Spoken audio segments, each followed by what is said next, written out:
ఓం నమ శివాయ. నేను మీ శ్రీకృష్ణ చాముండేశ్వర మహర్షి, శ్రీ చాముండేశ్వరి అనుగ్రహ పీఠం. విశేషమైనటువంటి పుష్కర తీర్థ స్నానం చేయడం కోసం మేము ఈరోజు ఇక్కడ తరలి రావడం జరిగింది. విశేషంగా పుష్కరాలు మనకి 12 సంవత్సరాలకు ఒకసారి వస్తాయి. ఆది పుష్కరం, మధ్య పుష్కరం, అంత్య పుష్కరంగా మనం చేసుకుంటూ ఉంటాము. ఇది అంత్య పుష్కరాలుగా మనం చివరి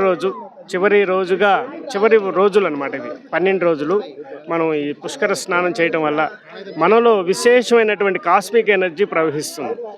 మనం నిన్న చేసిన స్నానానికి ఇదే నదిలో, అంతకుముందు చేసిన స్నానానికి, ఈరోజు ప్రత్యేకంగా చేసిన స్నానానికి చాలా గొప్ప శక్తి అనేది ఈ వాటర్లో ఉంటుందన్నమాట. ఇది దైవ నిర్ణయం. అలాగే పుష్కర నిర్ణయంతో ప్రతి సంవత్సరం బృహస్పతి ఒక్కొక్క రాశిలో ప్రవేశించినప్పుడు ఆయా నదులకి పుష్కరాలు వస్తుంటాయి. ఇది 12 సంవత్సరాలకు ఒకసారి జరుగుతుంది. అలాగే ఈ సంవత్సరంలో మనం చూసినట్లయితే గత సంవత్సరం మనం ఆది పుష్కరాల్లో మనం అంత్య పుష్కరాలుగా చేసుకుంటున్నాము. అయితే విశేషంగా దీంట్లో 3 నదుల కలయిక: ప్రాణహిత, గోదావరి, సరస్వతి ఎప్పుడూ కూడా మనకి అతి గోప్యంగా ఉంటుంది. చాలా తక్కువ కంటెంట్ ఈ నదిలో ఉంటుంది. అవి ఎలా ఉంటాయంటే ఈ అంతర్వాహినిగా ప్రవహిస్తూ ఉంటుంది.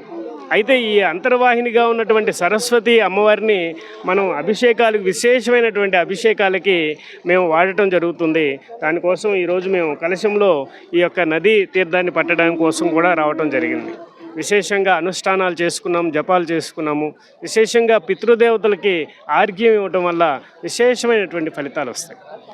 అలాగే ఈ యొక్క అంత్యపుష్కరాల్లో భక్తులందరూ కూడా పాల్గొని చక్కటి స్నానాలు, ఈ పుణ్య స్నానం అంటారు దీన్ని, ఈ పుణ్యక్షేత్రంలో ఈ తీర్థ స్నానం చేయటం వల్ల, ఈ పుష్కర స్నానం చేయటం వల్ల అనేక రకాల రుగ్మతలు తొలగిపోతాయి.